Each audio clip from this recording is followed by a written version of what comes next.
प्यारे व्यूवर्स, अस्सलाम वालेकुम। अल्केमिस्ट ऑनलाइन के प्लेटफॉर्म पे आप सब लोगों का फिर से वेलकम है। आज नाइन्थ क्लास का नेक्स्ट टॉपिक जो कि डिस्कवरी ऑफ न्यूट्रॉन्स है कि न्यूट्रॉन्स किस तरह से दरियाफ्त हुए थे, ये हम समझेंगे ताकि इसको याद करने में और याद रखने में आसानी रहे। डियर व्यूवर्स, मेरे लेक्चर जो हैं ये उर्दू में इसलिए होते हैं क्योंकि उर्दू हमारी मदर लैंग्वेज है और मदर लैंग्वेज में मोस्टली ये देखा गया है कि जो चीज़ मदर लैंग्वेज में हम सीखते या समझते हैं वो हमें ज़्यादा देर तक याद रहती है और इजीली अंडरस्टैंडेबल होती है, यानी उसको समझना बहुत ही आसान रह जाता है।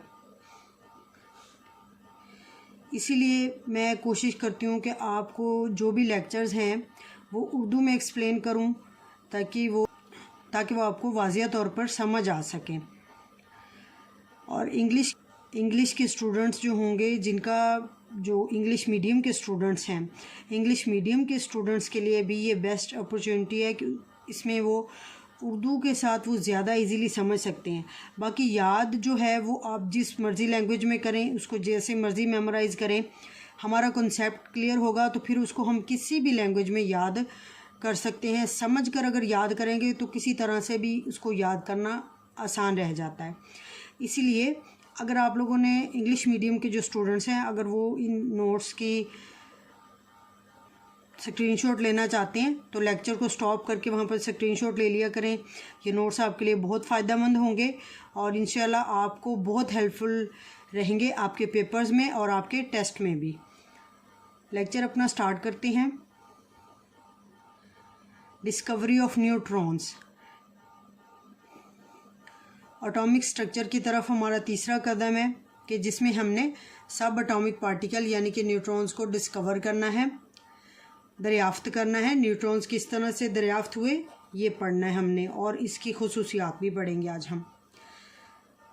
सर रदरफोर्ड ने 1920 में ये पेशीन गोई की थी। उन्होंने ये प्रेडिक्ट किया कि किसी एटम का मास जो होता है वो तब तक हम एक्सप्लेन नहीं कर सकते जब तक हमारे पास कोई ऐसा पार्टिकल ना आ जाए जिस पर कोई चार्ज ना हो। अब तक इनके काम से पहले तक इलेक्ट्रॉन भी डिस्कवर हो चुके थे, प्रोटॉन्स भी डिस्कवर हो चुके थे, लेकिन जो एटम का मास था ना वो डिपेंड कर रहा था प्रोटॉन्स और न्यूट्रॉन्स पर। जैसे कि हम पीछे पढ़ चुके हैं कि मास जो होता है प्रोटॉन की तादाद और न्यूट्रॉन की तादाद को जमा करके निकाला जाता है।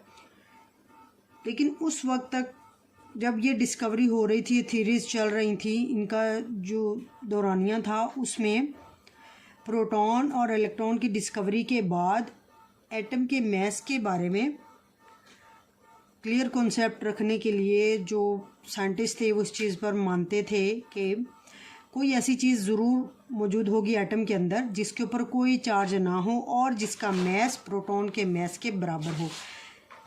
इसके वजूद को सर रदरफोर्ड ने सबसे पहले प्रेडिक्ट किया। उन्होंने इसकी पेशीन गोई की कि ऐसी चीज़ मौजूद है, ऐसा पार्टिकल मौजूद है एटम के अंदर जिसको हम न्यूट्रॉन कहेंगे, जिसके ऊपर कोई चार्ज नहीं होता और जिसका मास प्रोटॉन के मास के बराबर होता है। सर रदरफोर्ड की प्रेडिक्शन के बाद से एक थ्योरीज का रिसर्च का एक सिलसिला शुरू हुआ जिसके नतीजे में न्यूट्रॉन दरियाफ्त हुए। न्यूट्रॉन की दरियाफ्त का सेहरा सर चैडविक को जाता है। इन्होंने 1932 में न्यूट्रॉन्स डिस्कवर किए, दरियाफ्त किए। किस तरह से किए? इन्होंने बेरिलियम जो एटम था जिसका एटॉमिक मास 9 था, एटॉमिक नंबर 4 था, इसके ऊपर अल्फ़ा पार्टिकल्स की बौछार की, अल्फ़ा पार्टिकल्स को बम्बार्ड किया। बहुत ज़्यादा तादाद में अल्फ़ा पार्टिकल इस बेरिलियम एटम के ऊपर इन्होंने बम्बार्ड करवाए, अल्फ़ा पार्टिकल की बौछार की। ये हीलियम एटम्स जिनका एटॉमिक मास 4 होता है, एटॉमिक नंबर 2 होता है, इनको अल्फ़ा पार्टिकल्स का नेम दिया गया इस एक्सपेरिमेंट में। इस एक्सपेरिमेंट के रिज़ल्ट के तौर पर कार्बन एटम बना जिसका एटॉमिक मास 12, एटॉमिक नंबर 6 था, और साथ ही साथ कुछ ऐसे पार्टिकल, ऐसी शुआएं खारिज हुई।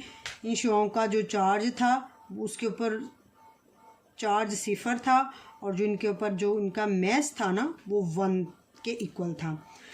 ये जो शुआएं खारिज हुई इनको बाद में न्यूट्रॉन्स का नाम दिया गया है, इसलिए यहाँ पर इस इक्वेशन में रेडिएशन की बजाय न्यूट्रॉन लिखा गया है। ये जो शुआएं न्यूट्रॉन्स की शक्ल में खारिज हो रही थी, ये हाईली पेनिट्रेटिंग रेडिएशंस थी। क्योंकि न्यूट्रॉन के ऊपर कोई चार्ज नहीं होता, इसीलिए ये हाईली पेनिट्रेटिंग होते हैं। किसी भी चीज़ में अंदर तक सरायत करने वाले ये पार्टिकल्स हैं न्यूट्रॉन। न्यूट्रल होने की वजह से इनकी ये खासियत होती है। न्यूट्रॉन्स की कुछ मखसूस खसूसियात का मुताला करें तो सबसे पहली खसूसियत है कि न्यूट्रॉन के ऊपर कोई चार्ज नहीं होता, इसीलिए इनको न्यूट्रल माना जाता है। न्यूट्रल हर वो चीज़ जिसके ऊपर कोई चार्ज नहीं होता उस चीज़ को हम न्यूट्रल कहते हैं। न्यूट्रॉन चूँकि कोई चार्ज नहीं रखते थे इसलिए न्यूट्रॉन्स को भी न्यूट्रल माना गया।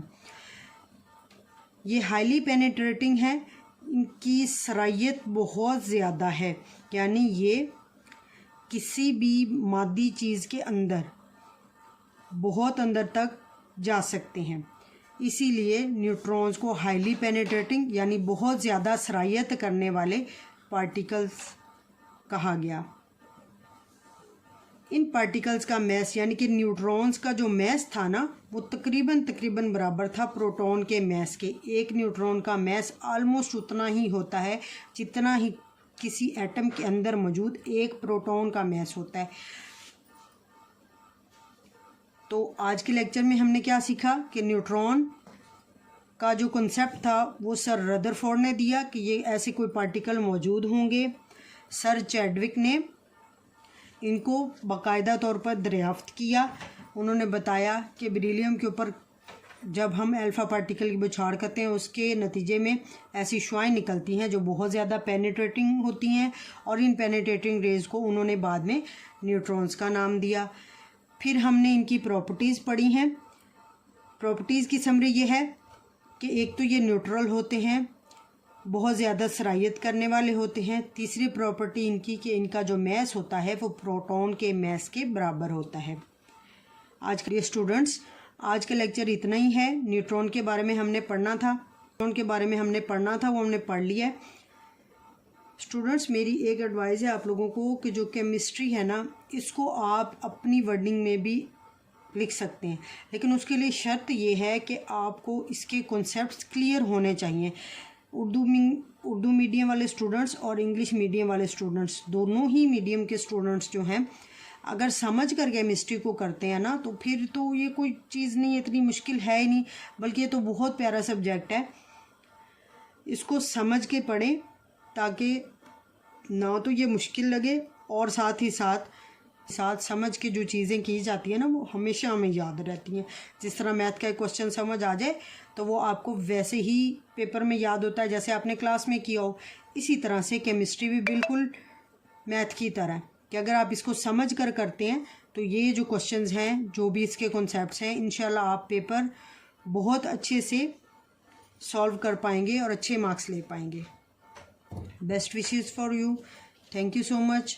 अल्केमिस्ट ऑनलाइन की वीडियो को लाइक किया करें। 9th और 10th के स्टूडेंट्स के साथ शेयर करना मत भूलें, और जो मेरी वीडियो पर न्यू व्यूवर्स हैं वो अल्केमिस्ट ऑनलाइन को सब्सक्राइब लाजमी कर दें।